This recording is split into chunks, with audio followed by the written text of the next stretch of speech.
কে আছে কই ইসুব কই? এই ছেলেটাকে ধরিস তো, ধরিস ধরিস ধরিস। ধরেছি আমি। ধরেছে তো, আপনি কাজ শুরু করুন। ধরেছিস? হ্যাঁ এটা আমার হাতে এটা লুটা নাকি? ওটা লোটা না, মুরগির ডিম। এসব আর কি করিস না রে বাবা, বয়স হয়ে গেছে তাহলে এরকম করছিস। কই এটি লুটা নাকি? হ্যাঁ হ্যাঁ, আপনি কাজ করুন।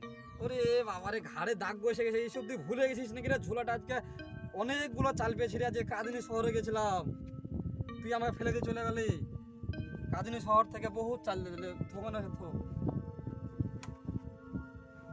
পীর বাবা আমাদের ছেলেটাকে দেখুন কি করে। হ্যাঁ, ফকির বাবা ভালো করে তাড়াতাড়ি একটু করে দিন। তোরা কেউ চিন্তা কোনো কিছু করিস না, ঠিক আছে? ঠিক আছে গাইস, দেখতেই পাচ্ছেন আমাদের বাবা পীর বাবা আমাদের কাজ চালাচ্ছে। দেখা যাক কি হয়। আর আপনারা কমেন্ট করতে থাকুন, লাইক করতে থাকুন।